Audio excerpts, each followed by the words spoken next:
En exclusivité, Le Parisien a dévoilé ce que le policier à l'origine de la mort de Nahel a déclaré pendant sa garde à vue. Il décrit comment il a vécu cette scène d'horreur et l'on peut voir que son collègue n'a pas tout à fait la même version des faits. Mardi 27 juin, un drame s'est produit. Nahel, jeune homme de 17 ans, est mort. Il était au volant d'une voiture à Nanterre, sans permis de conduire, et lors d'un contrôle il a été tué par un policier après un refus d'obtempérer. Des images insoutenables ont été dévoilées et de nombreuses émeutes ont eu lieu un peu partout en France. Le policier, lui, est mis en examen pour homicide volontaire et a été incarcéré à la prison de la Santé, à Paris. Le Parisien vient de dévoiler un compte-rendu des déclarations en garde à vue du brigadier de 38 ans. Selon les dires de Florian M., quelques heures après les faits et après avoir subi un examen psychiatrique, il ne voulait pas tuer le jeune adolescent.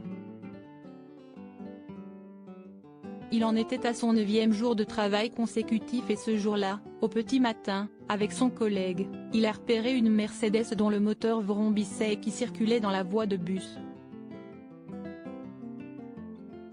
Sur leur moto, ils s'approchent alors de la voiture, allument leur gyrophare et demandent au conducteur et aux 2 passagers de se ranger sur le côté pour procéder à un contrôle. Nahel est alors reparti à pleine vitesse. Selon le collègue de Florian M., Nahel serait allé jusqu'à 80 ou 100 km/h. Finalement les policiers retrouvent la voiture bloquée dans des bouchons. Florian M. se place au niveau du pare-brise et sort son arme. Il se met alors en tir fichant. CST est un tir pour lequel la balle doit obligatoirement se ficher dans le sol à une distance très courte. Il aurait alors crié à Nahel de couper le contact et tapé plusieurs fois contre le pare-brise pour attirer l'attention du conducteur. Si est-il là que t'ouvris. 2 policiers, 2 versions. Florian M. est à ce moment persuadé de voir son collègue passer le haut de son corps dans l'habitacle, vraisemblablement pour essayer de maîtriser le conducteur ou pour tenter d'appuyer sur le bouton stop du contact et affirme avoir eu l'impression que Nahel avait fait avancer et reculer le véhicule.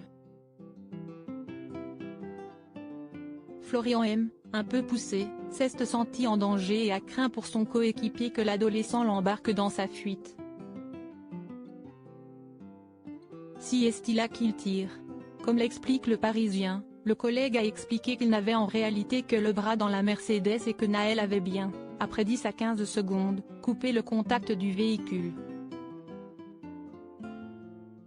L'ado aurait toutefois ensuite replacé sa main sur le volant puis activé le levier de vitesse de sa voiture, explique ensuite le quotidien. Et de poursuivre, le collègue de Florian M. avait alors, lui aussi, craint de se retrouver écrasé contre le mur. En revanche, il ne se prononce pas sur la légalité du tir de son collègue, ne l'ayant pas vu agir puisque son attention était concentrée sur Nahel.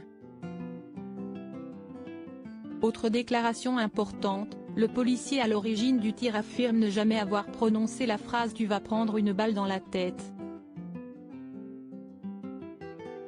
Ce qui contredit la première exploitation de cette vidéo réalisée par les enquêteurs de l'IGPN. Sur cette bande, on un échange entre 3 voix et entendu et notamment les propos coupe et non shoot comme l'ont entendu certains. Une autre voix, peut-être celle du collègue, aurait en revanche bien dit « Tu vas prendre une balle dans la tête ». Une autre expertise est en cours. Le policier a fait appel de son placement en détention provisoire et l'audience à la chambre de l'instruction se tiendra ce jeudi à Versailles, Yvelines.